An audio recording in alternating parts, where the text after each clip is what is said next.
Do you see that, Nancy? I do, and I just Okay, clicked on. great. So uh I'm doing a parallel PowerPoint.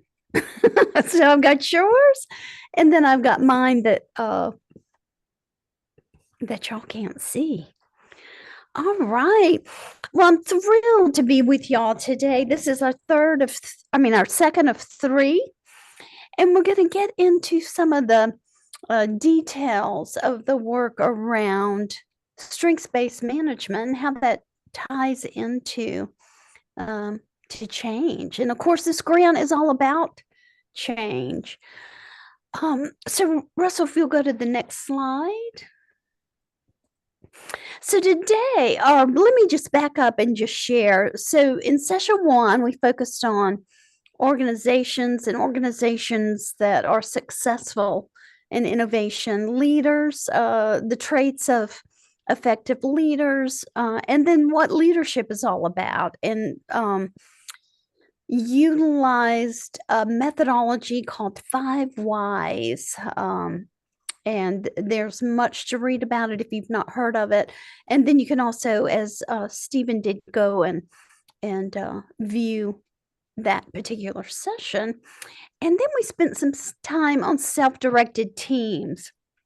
Today, we're going to delve deeper into what strengths-based theory is, and strengths-based leadership as it's defined, the data and why it works, identifying your strengths and the team's strengths, how to apply strengths-based leadership, challenges, and if we have time, tips.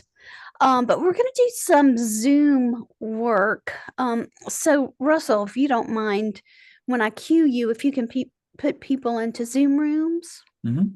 Um, and so, if you'll go to the next slide, I want to credit the thought leaders who have been so critical in this work around strengths-based leadership. The one of the seminal books is Strengths-Based Leadership, Great Leaders Teams, and Why People Follow. And then also Driving Engagement by Focusing on Strengths. And Gallup, which many of you may know as the um, uh, data collecting entity, is very heavily involved in leadership and the work around creating good, healthy cultures and practices. So I wanted to share with you some data that ties back, and I'll sprinkle it in a little bit throughout today as we're together. But they surveyed a little over 13,000 US employees. So that's a pretty healthy uh, data group. And this is what they said was important to them.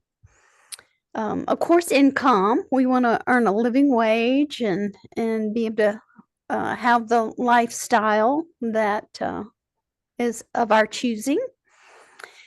They want a greater work-life balance and better personal well-being, so that the workplace is healthy and understanding regarding ensuring they get their work done, but also having those life-based uh, options when they're not working.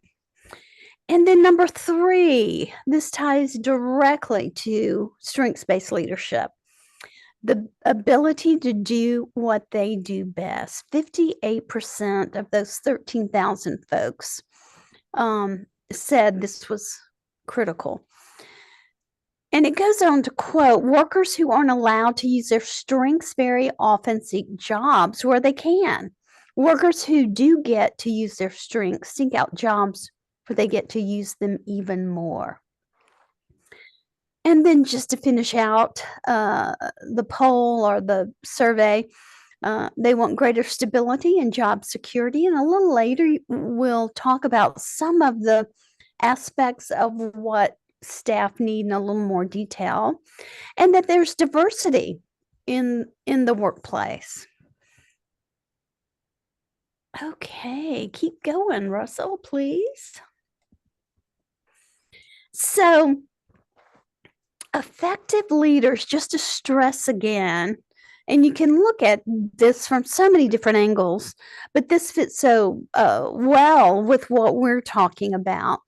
Build relationships, and that's kind of seen as the most important because without connections, without good relationships, we really can't achieve very much. And even more so when you are in a leadership position, you are uh, modeling, to use an old behavioral term, um, for the folks in the organization. So they're developing good, healthy uh, methods of being a part of a team, and then also outside the organization. Um, Also developing people, helping people grow and learn and bringing out the best, leading change. That doesn't mean they get in the weeds. It means that they have a vision and that they can motivate folks to buy into that vision. Inspiring others, thinking critically, communicating clearly, and then creating accountability. People have to be held accountable in a fair, respectful way. All right. So I just want you to think for a minute, what type of leader are you? What type of leader do you want to be? And we know that when we're in leadership positions, it's important to understand that because it digs into who we are. It digs into how we make decisions, what are our motivators, and how do we provide guidance to the folks that we want to implement our vision. What is so telling, and that's what this slide is about, is that traditional leadership styles just don't work anymore. The modern working world is very different. Digital options have really made significant changes. With COVID, we learned different ways that we can get things done without having to be in a building or in the same space with someone. Um, so, so understanding who you are as a leader in this new way, this modern world of work is part of what we're going to look at today.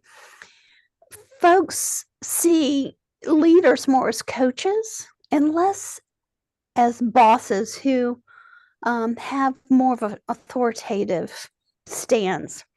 They see leaders as those who can inspire and advise and support instead of commanding that you get this done in almost a parental way. And these examples of modern leadership, compassionate leadership, empowering leadership, inspirational leadership, transformational leadership, strengths-based leadership, and there are many more modern styles. These are characterized by trust and building trust, self-determination for employees so that they are actually using what they were hired to use, those strengths they have, skill sets, knowledge, abilities. Also involvement, empathy, team building, and coaching. So the modern culture of businesses is very different now than it was, even in the before the turn of the century into the 2000s. So the next slide, how are you leading? Are you directing the activities? day to day? Are you really still involved in the weeds? Um, so, Russell, if we can just put folks into Zoom rooms for a minute and just talk about how you have seen leading people. And it doesn't have to be that you're the director of an organization, there are formal and informal leaders. So, what I want you to do is just talk about leading in this day and time, what you enjoy about it, and where the challenges are.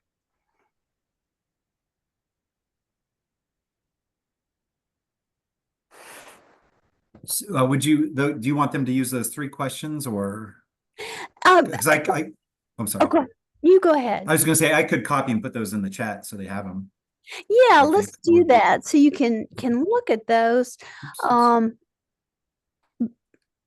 with those kind of being a grounding point to have a bigger discussion about what is leading like right now. Have you seen any changes? What do you like about it? What do you find as challenges? Just for us to think a little bit more about how you are moving forward as a leader.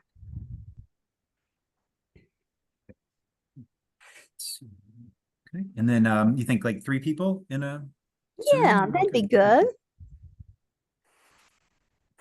Then, if one of you would debrief, it doesn't have to be intensive or even to share exactly what y'all may have shared with one another, but just your take on leadership as we are looking at it as a modern structure for uh, organizing, coaching, inspiring, all of those things. And how much time do you think, Nancy?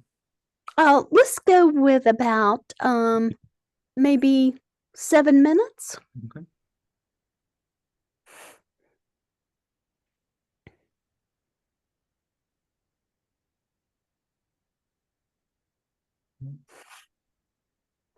Great. All right, here we go. Have fun.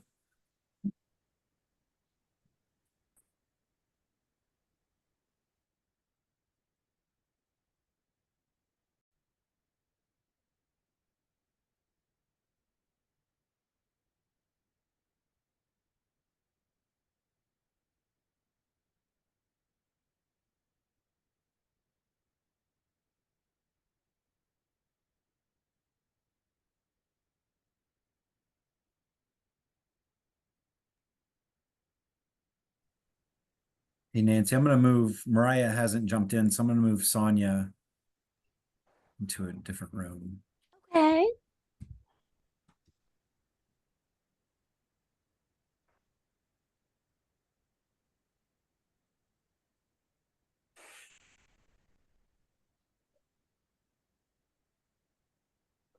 Move Mariah to 3 if she joins. Okay.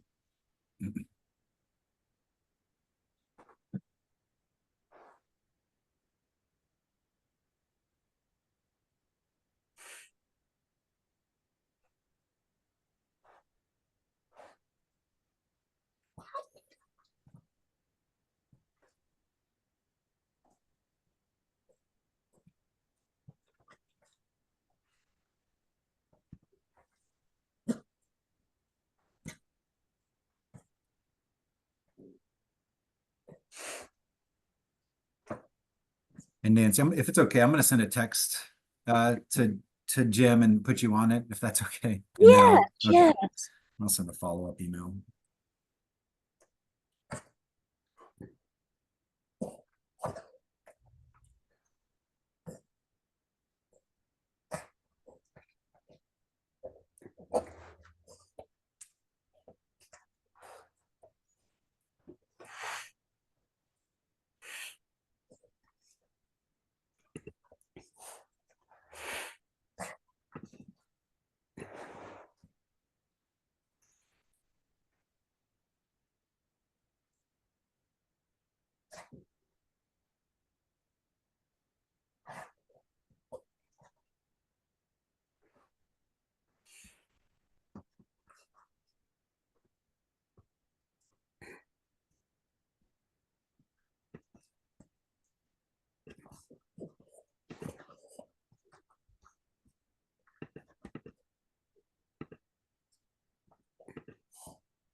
And Russell, do you mind going ahead and putting that sheet, that SWOT sheet in chat?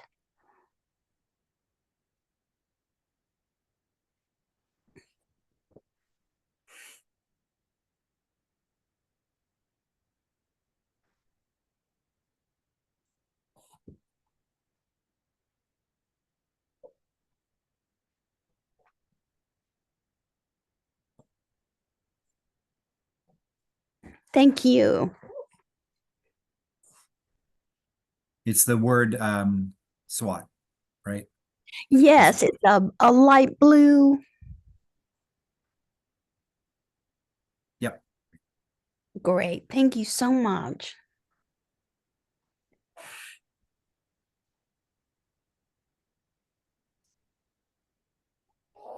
Let me know if you see it. I do see it. Great. And yes, that's it. Do you want me to pull it up to show people when they get back, or? I will pull it up or have you pull it up. Okay. It's it's at Just tell me when. Yes, yes. Okay.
Probably no one tonight. He's got to go in.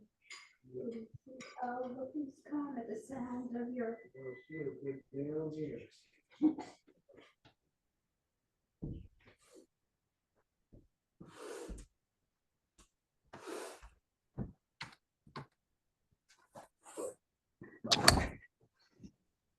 All right, people are just about to come back in. Okay. 2-1-0. Excellent. Somehow I've lost. Let me see if I can pull you back up. I lost the Zoom link for a second. Hold on. Oh, there we go. That always makes me so nervous. All right, um, so let's hear from the different groups. If you have a spokesperson or if each of you want to speak, leadership is so much a part of our lives. Again, whether we're informal or formal leaders, but being a part of this grant, we already know that we've got to think deeply about how are we leading and managing this change that California's in. So, Russell, do you mind calling out the rooms? Sure. Room 1 had Jeff, Jessica, Sonia, and Yazuli. And I'm so sorry. Would you mind correcting me how I said your name? Yazarelli. So sorry. I will not make that mistake again. Thank you. You can just use Yaz as well. Okay, yes.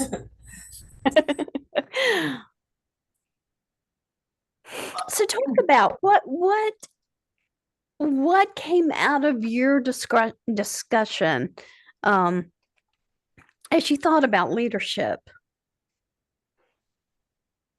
We didn't really have a chance to finish our discussion, and we didn't so everybody kind of took one turn, and I think we didn't really bring it back around to summarize. But everybody had their own take on how they approach leadership. And what was really exciting is that we actually had Yaz in our group, who's a brand new leader. So we gave her a little bit more floor time, and it was interesting to hear her perspective. So Yaz, I think that's an invitation to you to share.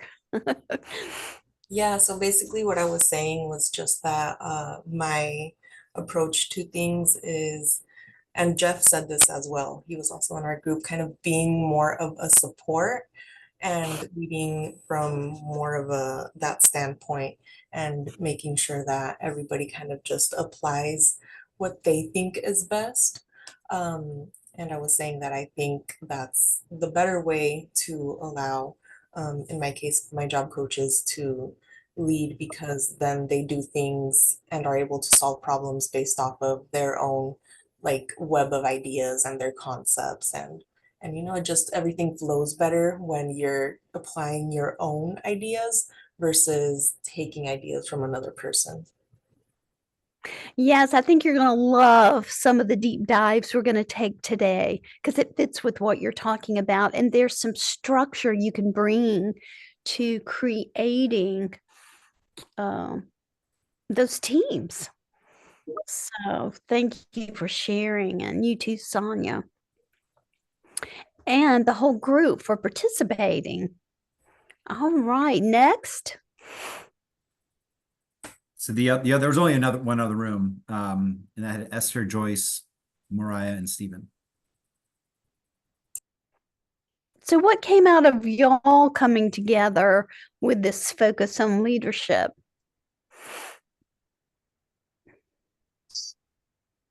So I can start, I guess. And I think Mariah was in the other team, sure. Anyway, I thought we had an interesting discussion.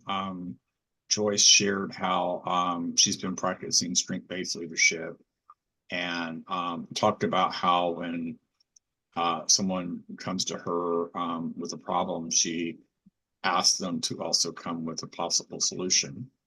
And she takes what she hears as a solution and reframes it back, making any adjustments based on her leadership and what she would like to have happen. And I thought that was a nice way of doing it. And then I talked a little bit about the fact that I had 2 organizations I lead, And my policy works in my team. We've been working together for years. So there's kind of a natural balance between my creativity and their production and sometimes pushing back and things. But I talked a little bit about I'm the president of a local lighthouse organization and have done community festivals and events. And big challenge in leading a volunteer group. It makes these strength-based leadership skills really important, because if you don't tap into someone's passions and make them feel a part of what they're doing, then you're not going to get them to volunteer. And so you're asking them to serve with you. So you have to really practice those skills around being able to work and willing to work, supporting others, listening, and communicating, and all those things that we're probably going to study here shortly. And Esther just talked about her experience as well with leadership. So Excellent. And Esther, anything you wanted to add? I think he added all that we did talk about. Thank you. Okay. All right. Excellent information. So thank you for taking the time. That's also helpful to kind of ground us, to have a place where we can start off how we're going to think about our time together today. So Russell, if you'll pull back up the PowerPoint, I think it would be slide 8, maybe.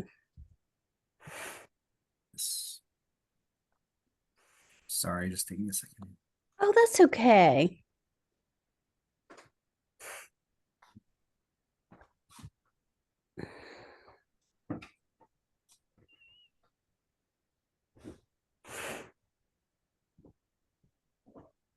Slideshow from current slide.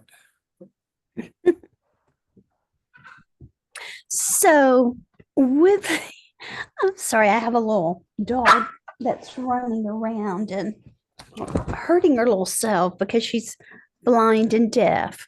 But she's okay now.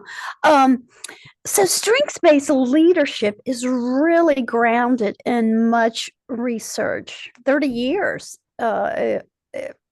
to be exact. And the whole point is maximize the efficiency, productivity, and success of an organization by focusing on and continuously developing the strengths of the organization. And when we think about the resources of an organization, you know, we're talking about human resources, of course, but also technology, any kind of tools people need to be able to do their job. So the 3 tenets that come out of the research around strengths-based leadership are: invest employee strengths, gather the right people to form teams, and that the people complement each other, and understand and respond to employee needs. And I'm gonna spend a little bit of time on employee needs, but one thing that I want to share is some people are very purist in the use of a strengths-based philosophy or theory. And so job descriptions reflect that in terms of the tasks that they've been hired. When they interview, they look for what is the team lacking in terms of strengths. But what I'm really talking about in this work is, obviously we have our base task that we have been hired to do. But every day, every week, every month, there are new projects. For example, with this grant, there are tons of projects tied to it. And so the strengths-based processes I'm talking about are, for example, if employment is a service that you provide, or I mean, your organization, the staff Um, and people are not getting jobs. Well, then that is something that needs to be figured out. So there would be a project tied to what's going on there. And so you would pull in the people that make sense to help figure that out and help make that happen. So that's kind of a problem solving way. Another could be if you are embedding best practices and peer supports and evidence-based practices around employment, then that could be another way strengths-based processes can be used. So you look at, well, how can we begin to bring into our policy and practices this methodology and pulling together a team to make that happen so that you're adding value. So let me just share a little bit about, in addition to the strengths-based process, and again, we're not talking about ignoring weaknesses and a Pollyanna attitude. We're talking about pulling together people's strengths that can work in complementary ways with fellow coworkers based on their strengths to make good outcomes. So one thing, though, that came out of this work and this research is the basic needs that staff have. So we're talking about utilizing the strengths of folks. And then we're also wanting to make sure that we are cognizant of needs that folks have as employees. And that goes back to some of that research data, why someone stays with an organization. And this is the expectation here, is that this come from leadership. So the basic needs that came out of that research are trust, compassion, stability, and hope.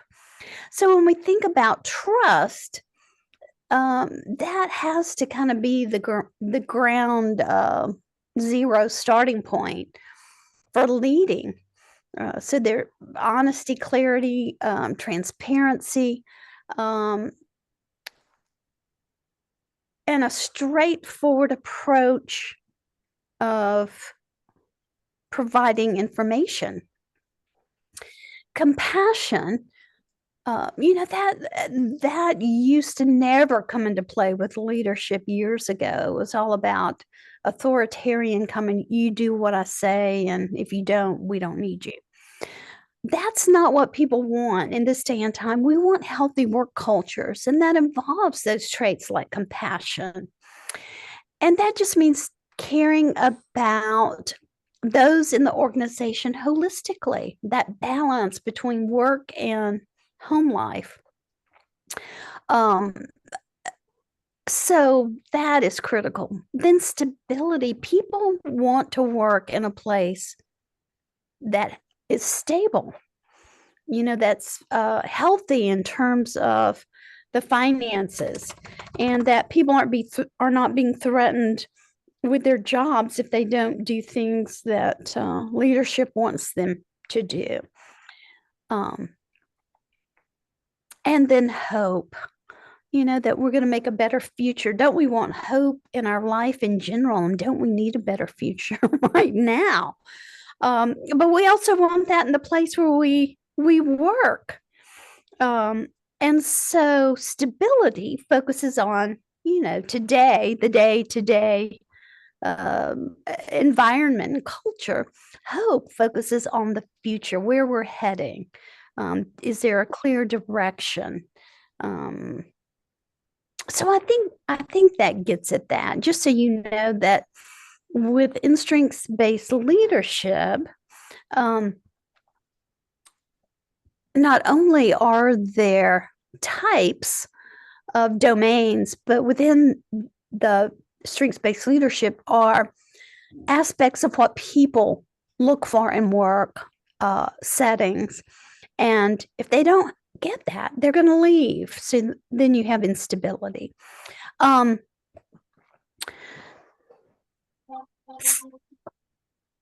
So let me pause here. And are there any questions?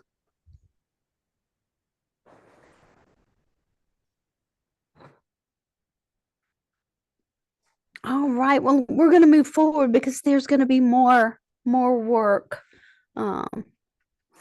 So when we think about strengths-based leadership,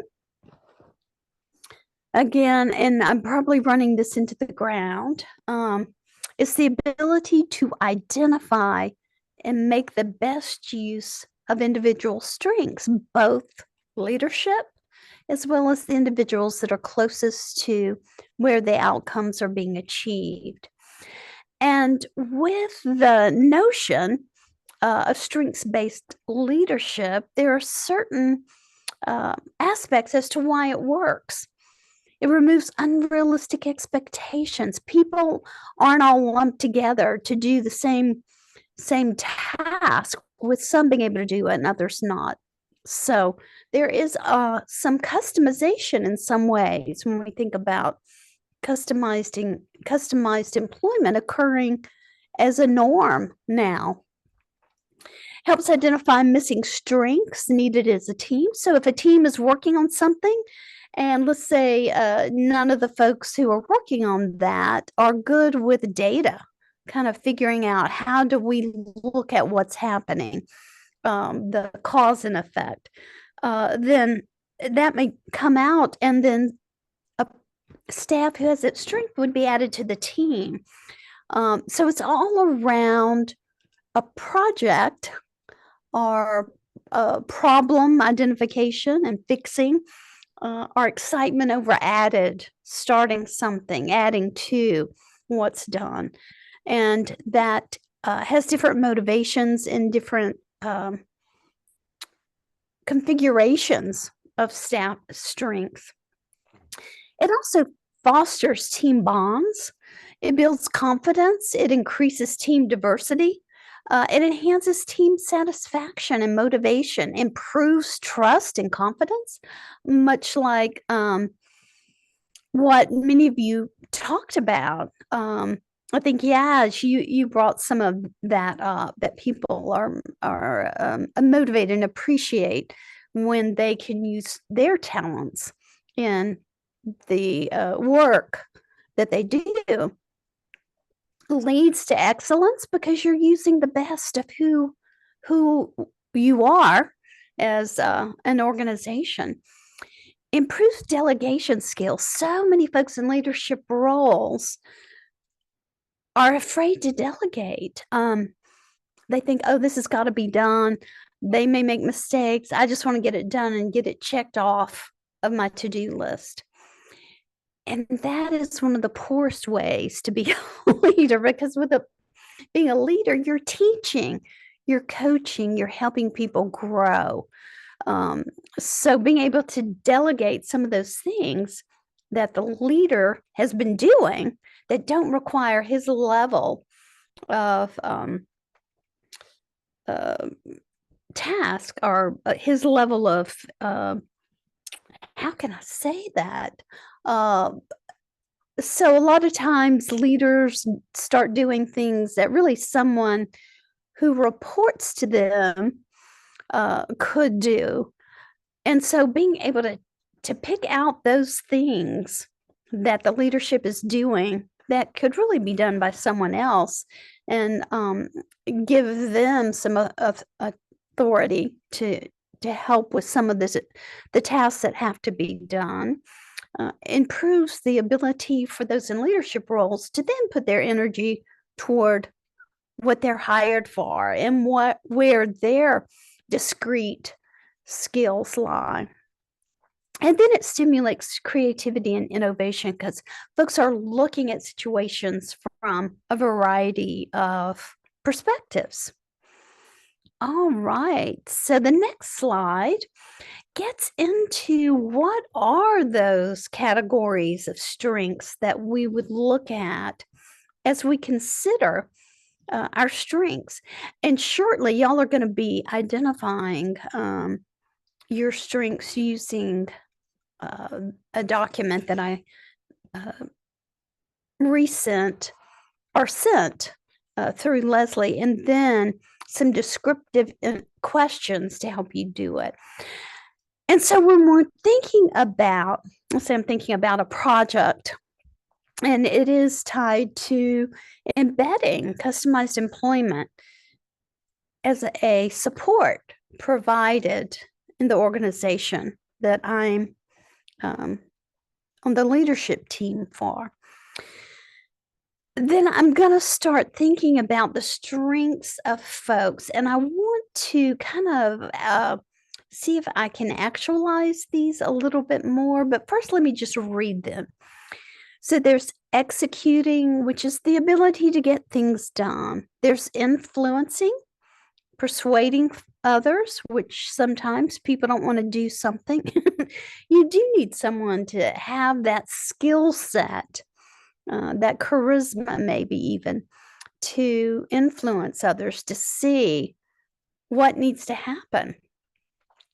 Relationship building, motivating others to work together, strategic thinking, analyzing information, seeing connections, and thinking in and outside of the box. And we're not expecting you to use that little bit of information to identify your strengths and then the strengths of the team members. There's going to be more detail for you to follow, but let me just define a little bit more. And Russell, you can actually go to the next slide, which is just kind of an infographic. So when we're thinking about executing, those who are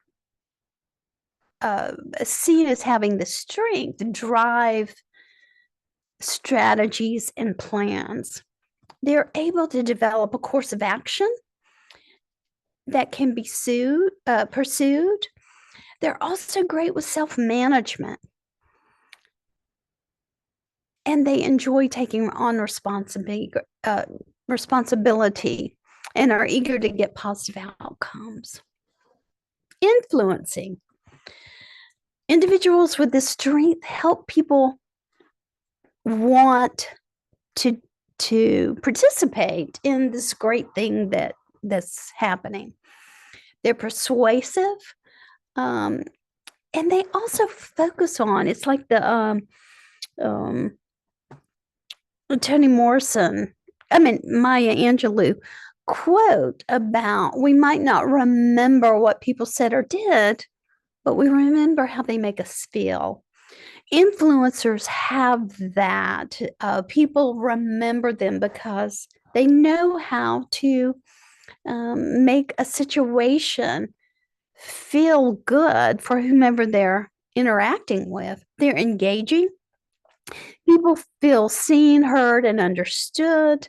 They have a high level of emotional intelligence, and that's needed in many of these domains. And they're also great storytellers. It's the stories that move us. Many times it is telling something that we were wanting to do or work on in the form of a story that can bring a different perspective that digs deeper into who the person is and their desire to be a part of that. They also are able to see a grand vision, and tied in with that emotional intelligence and that ability to be a great storyteller is, and this sounds kind of poetic, and we're not so much in a poetic field, but I love the arts, as those of you who are part of the debrief know. They're able to capture the hearts of folks because of their ability to influence. Relationship building, that's huge, and it's a gift. There is not anything in life that in terms of us growing and moving forward, whether it's through work, whether it's through our spiritual life, whether it's through what we do when we're not working, or just enjoying life, that isn't enhanced by relationships. And sometimes it is those relationships that enable us to get to those places that we want to go.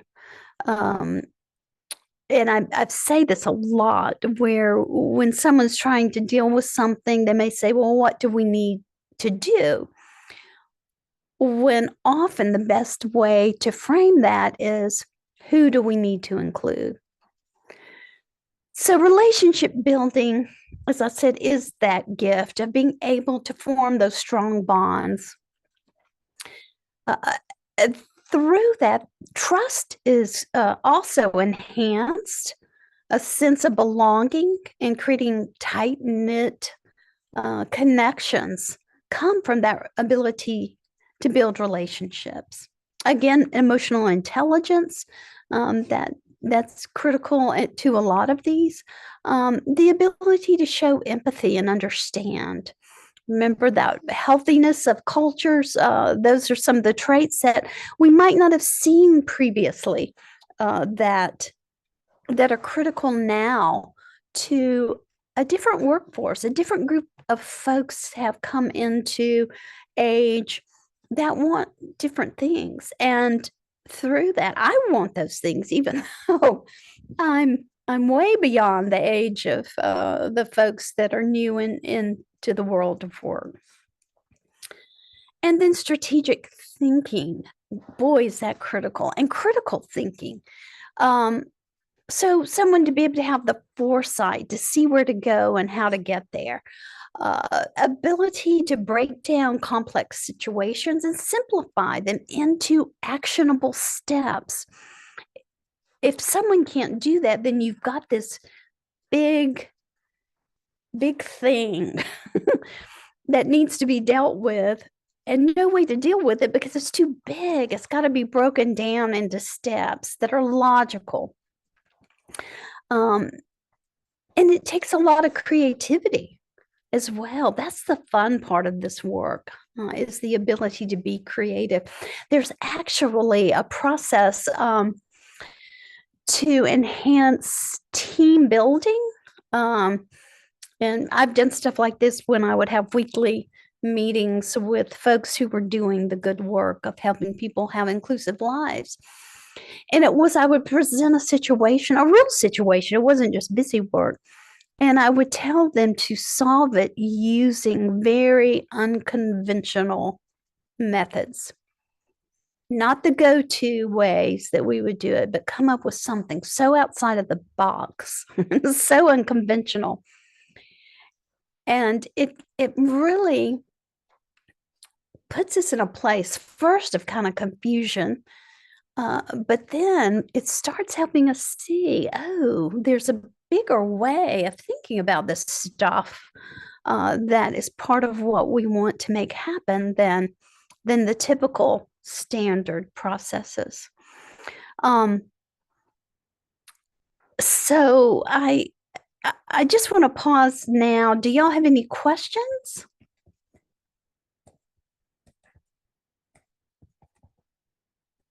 All right. Well, we are about to dig into some big work.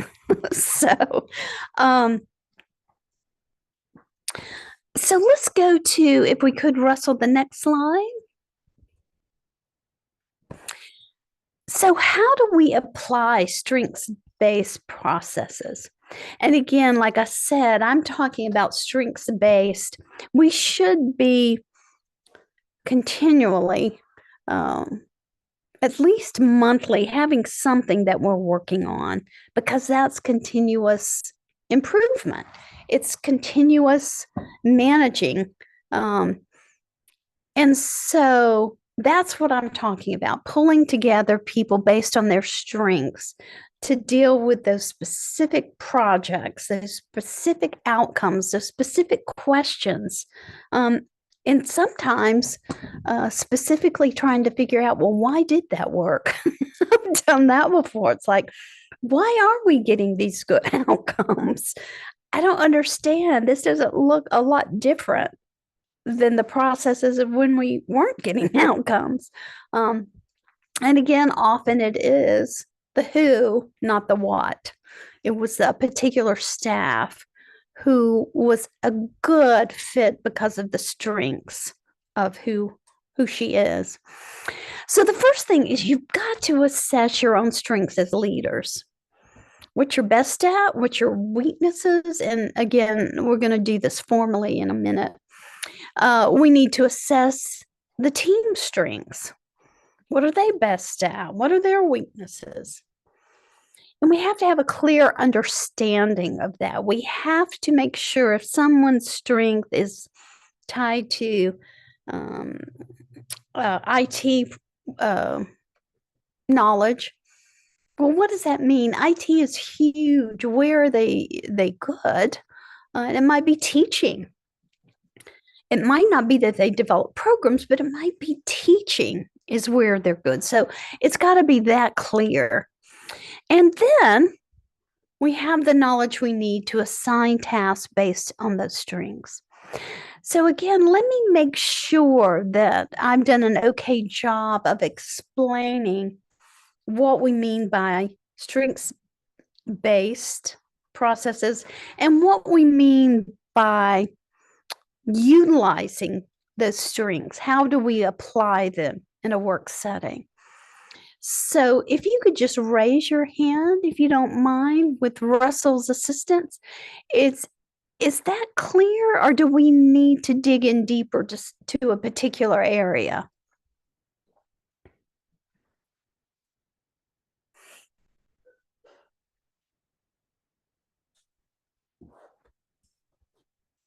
Steve gave it a thumbs up, I saw that.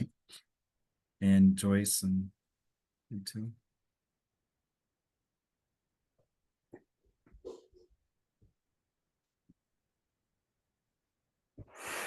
If those of you, if there needs to be more clarification, because maybe I've not done a good job and in some of the areas of explaining, because this can be confusing.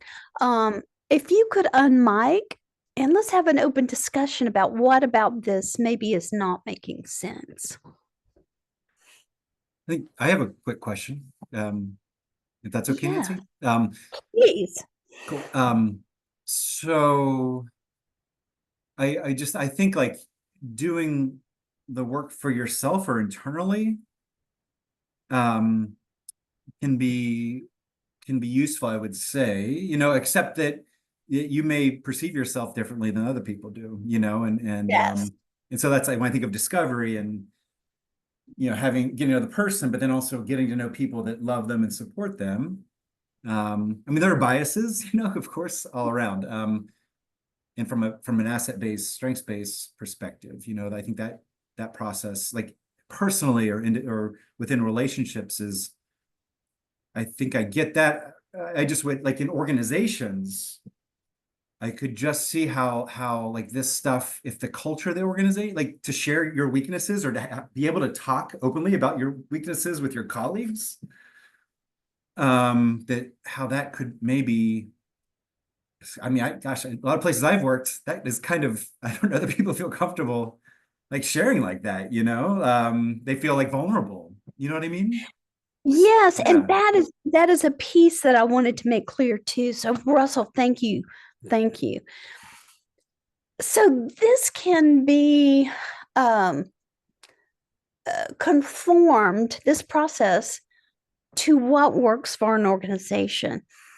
If an organization is still tied to fear, first of all, they're probably not even going to want to do something like this. But the document that we're going to begin working on is a document. Let's answer that in two different parts. So the SWOT that you're going to begin working on is for you. many times in this process of strengths-based examination, we ask other people, or it may be the question would be, when was the last time, or what was the last time that a coworker complimented you? So it really is, Russell, just discovery. And it can go as far as the organization culture is supportive, or it can be as narrow if the organization is very early on and there's still so much fear about, well, I don't want them to know I'm weak here. I don't know what that can mean. Let's see. Let me quick. Oh, Jessica said she just had to step away for a second. Oh, I'm so sorry. Okay. So Because I was just thinking, I'm sorry to, it's just awesome. I'm just trying to play it through. And I know yes, I'm not necessarily the audience here, but I'm just saying that that to make this effective, you would have to be able to reach some kind of consensus within an organization as to what strengths and weaknesses are, right? Or if you don't, like yeah, if I'm like, well, that's not your strength, and you think it is, you know what I mean? It could get right, really disruptive. right. Or And yeah. that's where one of the strongest strengths and traits of a leader is relationship building and building trust. So it could even be put out that we will only start with strengths. People just list their strengths and then you verify those. And that might not be done in a big meeting. It might be done with the person's supervisor one-on-one. So if the organization does not have that a solidified team bond, then that's going to look different, isn't it? Right. We would be creating such chaos if we started working with an organization like that and covered all of those 4 SWOT areas. Because it's almost like someone being in therapy, having something revealed to them, and then they have to leave, and nobody helps them through that. Right. So that is such a critical component, Russell, is how do you pace this process? Yeah. Um, And Sonia had her hand raised. yes, Thanks, please. Nancy. Yeah. Sonia. Hi, guys. So I was looking at this schematic that you put up on the screen, and I think you're talking about a formal process within the organization. And I just wanted to say that, I think there's different variations of that. One is if you are a good leader, you will have already put together a good understanding of what you think the strengths are of your team, which include observations and also work that you've given and results of work. And then, you can also see how well they do in different topics and then assign accordingly. Just in my experience, it's something that you can do that doesn't have to have such a formal twist to it, but I think it works really well because people like to do things that they're strong at, and you get to have them sort of be the hero of their own world and be the expert in that area and take on more responsibility. And then, you can sneak in extra little capacity building things that maybe they're not so good at, little small things that they can do and maybe build some other areas and see how they do and reassess. But I don't know if I didn't get the assessment that Leslie was supposedly sending out, so I don't know what that is. Okay, let me, But- it's the SWOT tool that the folks who developed more of the narratives around this process. So Russell, I'm going to send that to you because we'll need that. And so again, we use what makes sense. We use what fits with the culture that we're working from. And so, however, you want to assess and dig into the figuring out what those strengths are. It could be a conversation with the person, but this is just one of the tools that the folks who are I guess the gurus of strengths-based processes or theory, for lack of a better word, have recommended that you start out with, but they would also understand if this doesn't work, if this didn't fit with the culture, don't use it. You are right, there are other ways. So Russell, let me, if you will, while I am sending this to Russell, if you will pull up in chat, and if sometimes I have a hard time getting things out of chat. If that's the case, let me know and we'll send it by email. But I'm going to go ahead and send The personal SWOT analysis worksheet. Is that what it's called? yes, I yes. think I have that already. Oh, So let me good. see. I think I pulled it out of the email. Let me just share it to make sure it's the right thing real quick. Okay. It's blue. Oh, well, I did put a document in chat if people. Yeah, could- it's a lighter blue. There's a couple blue ones here. Let me just show you this one real quick. And you can tell me if this is Okay. it. Sorry. No, that's a good thing. Is this it? Yes. So we're Okay. going to use this I'll- document. I'll put that in chat. Yeah. Yes, and then there is another one, and maybe I should not have made the background light blue. I was trying to make them look pretty together. So, I think the other one is already in chat. It's swot dot deal. It's a doc, and this one's a PDF, and I'll pull it up right now. and with like I'm continually thinking about what I do that is not a good pattern. It's not the way I want to be. And then celebrating those ways where I've overcome something and I have been able to move away from a wounding event or experience or whatever and grow from that. So it doesn't enter my mind and kind of swirl every now and then. So when we complete this ourselves, of course, it's from our perspective. And so hopefully we will leave aside our biases or the image that we want to present, and it doesn't have to be shared with anyone. Again, like Russell, I could see in our GHA, we would be so open with and have been our strengths, our weaknesses, and that's not a threat in the culture that we've created, because we really value being able to do those things that are tied to our strengths, and we're not punished if we have weaknesses, because we all do. And Sonia, I'm so sorry to Nancy. Yes, please. So do you see the PDF or the doc or the Word doc, Sonia? Sorry. They're both named SWOT or have SWOT in their names. I see the PDF. Okay, I'll put the other one in. Okay, sorry, Nancy, keep going with that. No, Yeah, that's please. a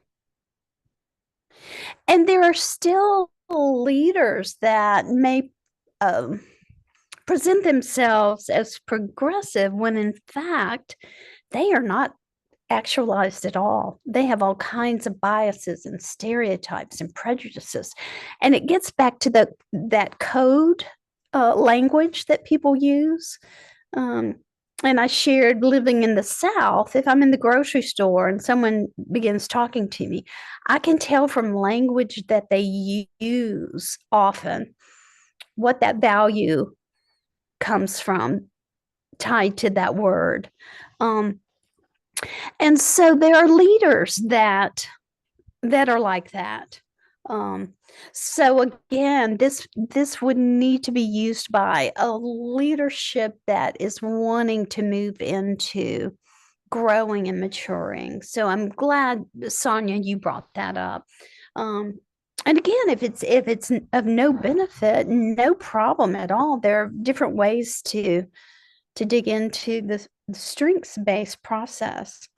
So does everyone have the dark blue SWOT form.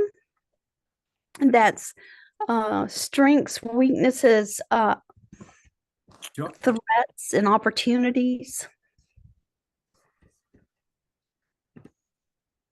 Is do you want me to this- pull it up and show and just to share? Yeah, if you'll pull it up, because you're gonna just jot down about 3 things under each heading.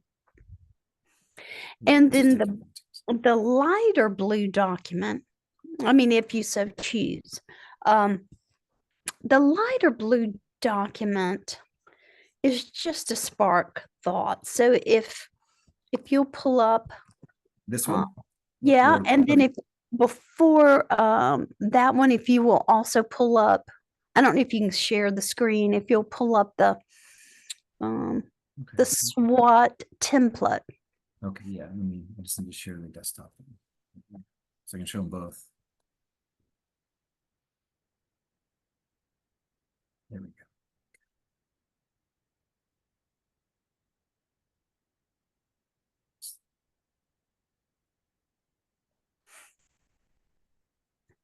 All right. So some of the questions to spark thinking, and this could be revised over time. Of course, how I would answer it today may look very, very different in 6 months. But the kinds of under strengths to help you identify what do you do better than anyone else? And of course, anyone else is kind of arrogant, but just kind of know what that intent is.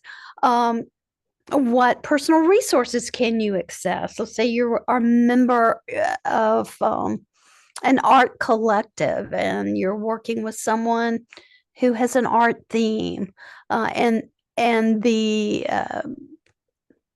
project would be tied to helping people access and develop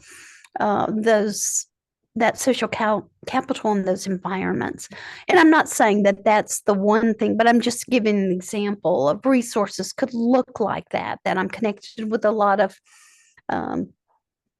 social groups that might be of benefit to people as they are trying to find their resource, their inclusion and employment fit. What do other people see as your strengths? What are your achievements you're most proud of? What values do you believe? And are you part of a network? And some of those, where they do kind of seem arrogant, just trail off. Like, I don't like this one. What values to believe in that others fail to exhibit? Well, that's kind of arrogant, thinking your values are superior. But this is a formal document that I don't have permission to tamper with, other than I did use different coloring. And so again, it says your perspective, your point of view, and also from the folks around you. So if you do have those bonds of trust, and there are areas you would like to get other people's opinion on, you can ask them about that. Weaknesses, what do you avoid because you don't feel confident? I have plenty of those. What do you feel other folks have said is your weakness? Well, mine is IT. I've had people say that. So I know that that's an area. Let's see, there's negative habits you may have, personal traits that hold you back. And one of mine is anxiety. I have to rise above those feelings. And then when I do that, people don't even know that I am an introvert and shy because I've worked on that. So I'm proud that I have balanced that. That could be an example. So consider from personal and internal perspectives, and external. Talk to people you trust, your friends, maybe family, if if you are in a healthy family. There are even families like work cultures that we might not want to open ourselves up to. Um, and then opportunities, what new technology can help you. These are things that you might need to create those strengths from areas that you're less strong in. So you get the feel, and then threats, just obstacles that you face at work. An example, and I'm just going to be totally honest. In a place where I worked, there was a CFO, and she. This sounds horrible, but she really had a difficult time building relationships with women in the organization. I'm not sure what that was all about. And I thought it was just me. And then I heard other people. But her relationships with men were very, very strong. So I was always fearful of how she might sabotage. So that was a threat to me. And there were ways to get that to a healthier place from this weird adolescent kind of feeling dynamic to, okay, how can we objectively get to a good place? So if you will just take a few minutes, utilizing the blue document, and maybe just list 3 things under each area, if you want to. If that doesn't feel like the thing that you would like to use your time on, no problem at all.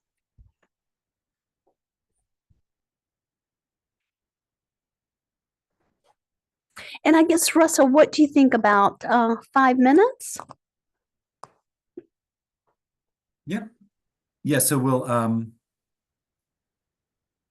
we'll just spend 5 minutes kind of reflecting, jotting down strengths, weaknesses, opportunities, threats. Okay. About 3 each, you said? Yeah. Okay, cool. I'll set a timer.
Okay, 5 minutes is up.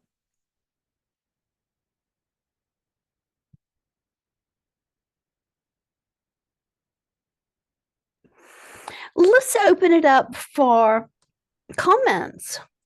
What's your reaction to that? And would you see it helpful, or like I believe that Sonia may have felt a better route was observation and conversation, which is a good route. What is your reaction?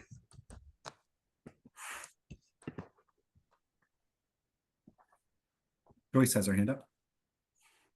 Okay. So there's a lot that goes through my mind when I look at this. I actually really enjoy using this tool when I write strategic plans. And so I have used it quite often in my office. But it is interesting to take it and look at it on a personal note when you're applying it personally to you. So I've kind of enjoyed looking at the weaknesses, because I don't always recognize some of my weaknesses. And so I really found it interesting to take a deep dive on that. Well, and some of the things, I don't know, are we supposed to share that or no? If you would like, I would love for you to. Okay, so under I mean, things align interestingly for my strengths, and one of the things that's really important in my area is making sure that we have adequate resources for the individuals that we serve. So developing unique tools, negotiating these services, collaborating relationships, building relationships in our community so we can best serve our population is really important to me. And I think it's one of the strengths that I carry forward. But along with that line then comes the weaknesses, that I try to move things too fast. And Jessica will attest to that. I have my patience sometimes gets in the way of things, but I'm pretty diplomatic with it. But I notice it on myself because I'm pretty hard on myself with that. And that's really pushing my staff resources, pushing them over, you know, and I know how to pull back when I need to, but I do have a tendency of doing that. So that was really fascinating for me to actually look at. And then I look at the opportunities then, you know, I'm always willing to be open to growth and expanding knowledge and opportunities. I really would like to look at AI, advanced technology, and how to utilize that more efficiently to streamline things, and developing advanced tools and technology. I think those are really great things that walk hand in hand with the developing of resources. And then the threats are always our funding structure rates are not adequate. As we're developing these great services, they don't necessarily always support. Our hands are tied to budgets for that. And sometimes we have no control over it. So it makes it a difficult process when you're trying to change things. And then, of course, the threats are the additional time to staff to carry out these goals. And then from a leadership standpoint, also just the limited 8 hours in a day. I mean, what are you going to do, right? Punt. Yes. Excellent. Oh, that was so well done. How would would you feel using this with the other individuals that you lead, and very comfortable? Yeah, I'm always open for feedback. People know that I'm very transparent, but this would be kind of cool to bring at a unit meeting. We've got one coming up. I could do that. Okay. And do you think the folks you supervise would be comfortable utilizing with individuals that they supervise? So I'm actually a lower level. I'm a team manager, and so I supervise just my staff, and they don't supervise anyone. So Okay. yeah. Right. Well, I would love to hear how it goes if you bring it up at the meeting. Sure. You have such a wonderful command of intelligence and fairness and objectivity. So I just have a quick question. And again, a lot of this stuff for me bleeds in a little bit into, you know, there was something called 300 360-degree management or something. There's all these like things that come and go. They're all a part of the same thing.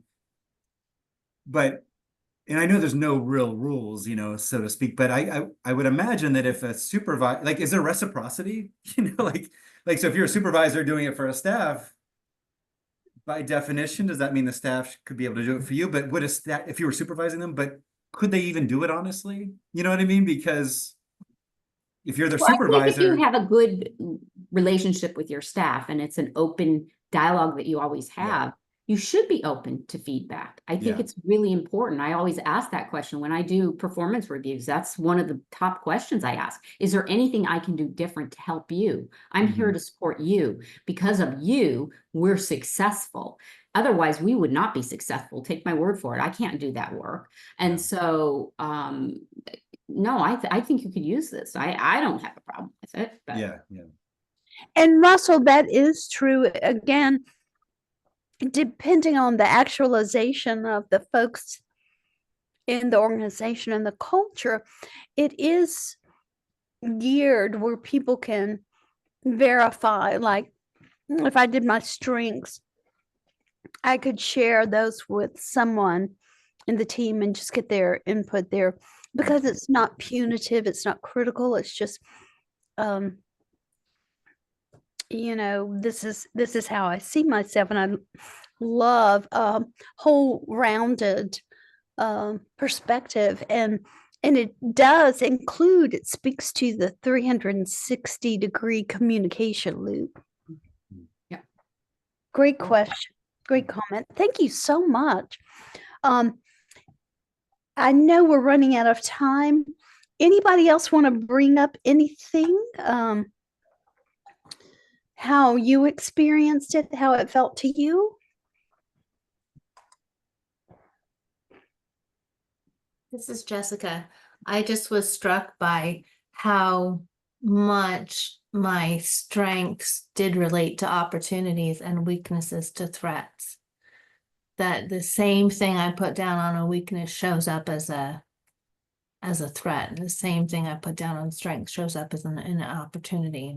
And I know in the prompts, I could have foreseen that, but it was cool to see it on paper.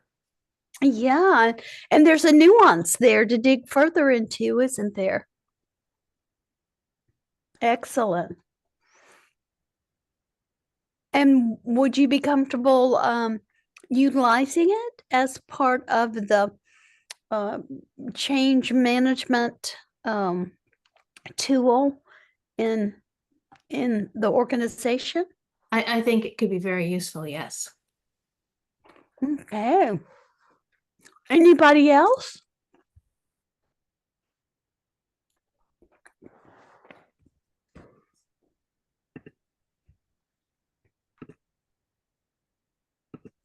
I'd like to share. Oh, great. Yes. Thank you. So it came at a perfect time because I feel like the past couple weeks I've been just like bombarded by a bunch of different tasks that I need to complete. And I wrote that down as one of my weaknesses, where I take on a lot of tasks and they just pile up, and then I find myself not having time to complete them. When in the moment it's like, oh yes, I can do that real quick. Like, it's fine. Unexpected things happen and then everything just piles up. So I feel like this provided a lot of mental clarity, being able to write down my strengths, write down the weaknesses. And then when I hit the opportunity section, it kind of reminded me that those weaknesses bring an opportunity for personal growth and for organization. So it was really nice, as kind of like, almost I could see this also being used as kind of a burnout prevention, because it helps you organize yourself and kind of see stressful times a little bit more differently. Absolutely. I love that. And do you think it's a tool that might be beneficial to use with the team that you supervise? Yeah, definitely. I will be implementing this in some way. And we thankfully do have that like close connection where I think everyone will be comfortable sharing their strengths and weaknesses, and it could definitely create good conversations. Excellent. All right. Anybody else? And if not, I'll quickly close this up so folks don't have to go beyond the time we promised we would end. I just have one thought about this. So it's really cool, and my mind has been pinging on all kinds of different things over the last hour. But as I was looking at the list and going through, thinking about how you could take this at one point and you take it at another point and you see the differentiation between the two. And I think there's times in a pathway where, you know, you're moving forward on a project where seeing how to take advantage at I just love to see this kind of work out, this process of the SWOT being worked out in a way that is more dynamic as we move through, so that it's more kind of consistent part of the processes that we do on a daily basis, where we're kind of building on this rather than, you know, just doing this once and kind of creating a Yes. forward. And I wonder, you know, have you seen where they talk about doing this as a yearly, annual, or a more integrated process? I will say it's been done even more frequently. When we were in the height of change, we did it every 2 months, every 3 months, because change can be messy, it can be confusing, it can be, I don't know what's going on here, but this is how I'm feeling. These are the discrete aspects of what I feel good about or what I don't feel good about.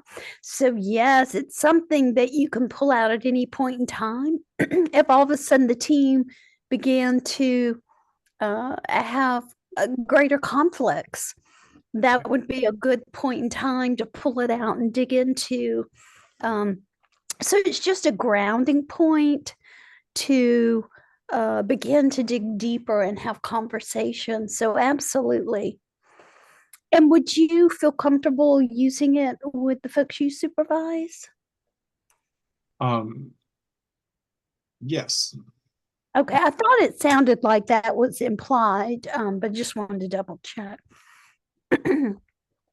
All right. Well, the other document, Russell, if you'll go to the next slide and then we're going to end and we'll pick back up there next time we meet. It is a it's a manual, and the folks that do this come from Scandinavia, and I love the mindset, and that it sounds like I'm stereotyping them, and I guess I am a little bit, but Scandinavia to me has some ways that they've grown in their culture that some parts of the world haven't. So this one, there are 3 exercises, and it's very lengthy and intense. And but for any of you, and we'll talk about it.